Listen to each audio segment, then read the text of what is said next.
Après, les artistes, moi je pense pas qu'il faut pas demander à un artiste d'être pour ou contre quelque chose. Comme artiste dans l'art, nous on est des êtres apolitiques quand on est sur scène. On chante, on joue, on met en scène pour tout le monde, n'importe quelle adhérence politique, n'importe quelle vision de religion, etc. Mozart, c'est un de mes meilleurs amis. Il est devenu un ami depuis 2010. On m'a invité pour chanter Don Ottavio de l'opéra Don Giovanni pour la première fois. Et on a fait un enregistrement de cette opéra. Et j'ai tombé amoureux. Avant d'apprendre la musique de Don Ottavio, je me mis à lire les lettres de Wolfgang Amadeus Mozart et j'ai trouvé vraiment un compagnon. Et c'est ça qu'on trouve, nous qui on aime Mozart, les artistes, les publics. Mozart, c'est un artiste, c'est un compositeur qui écrivait la musique avec les gens, pour les gens. Donc c'est vraiment, il y a un côté humain très fort à part le génie de Wolfgang Amadeus Mozart. Et à partir de ce moment-là, vraiment, je me mis à parler avec lui chaque soir. Je crois aussi que lire nourrit l'imagination. Et donc, euh, quand on écoute aussi, on est très actif. Aller dans une salle de concert, aller à l'opéra, ce n'est pas une activité passive, c'est une activité, c'est un dialogue, c'est une interaction avec les artistes et avec l'art.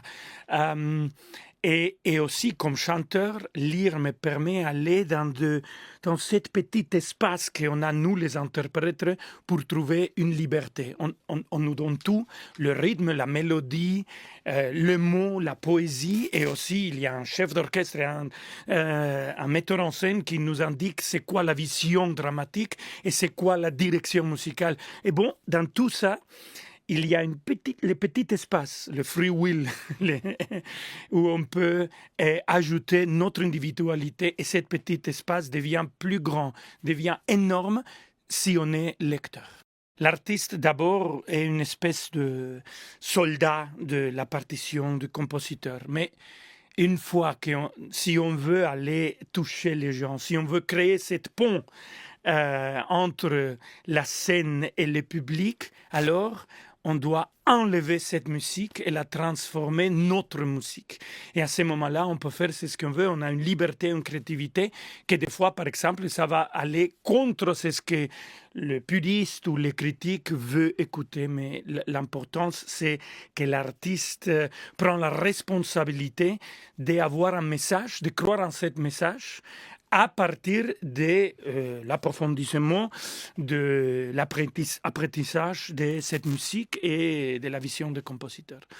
Je voulais être psychologue, après je voulais être philosophe, mais j'étais très en retard pour m'inscrire dans une université ou l'autre. Et donc, quelqu'un m'a dit « Ah, mais tu peux aller au conservatoire. » Je dis « Bon, j'attends un semestre. Je vais faire un peu de chant et après, je rentrerai comme psychologue et philosophe. » Bon, je suis resté au Conservatoire national de musique. Je pense que chanter, c'est une espèce de se libérer, de voler, de devenir un autre personnage. Je crois fortement qu'on est plusieurs personnages et on joue plusieurs rôles dans notre vie. Les rôles de père, les rôles d'époux, les rôles d'amis, les rôles de solitaire, les rôles d'avocat, les rôles de ténor, de clown, de metteur en scène, de directeur artistique, etc. Et il faut bien jouer ce rôle et plus de rôles on joue, plus riche notre vie est. Mais il faut les jouer avec cette responsabilité qu'on n'est pas en train de faire de la fiction, mais en train de faire de la vie. Après, je ne sais pas qu'est-ce que ça veut dire comprendre un compositeur. Je crois que Mozart nous touche. On parlait de ça. C'est quoi une belle interprétation, l'interprétation juste? Je pense que c'est un compositeur extrêmement difficile de jouer et de chanter parce que c'est tellement pur, mais en même temps tellement direct. Et donc, il doit avoir on doit sentir que c'est facile de le jouer, de le chanter, et une proximité. Donc, si on essaye de faire de lui une pièce de musée, c'est complètement raté. Mozart, c'est quelqu'un qui doit être près de notre cœur. Et moi, j'ai une très belle relation avec ma voix depuis le début de ma vie presque.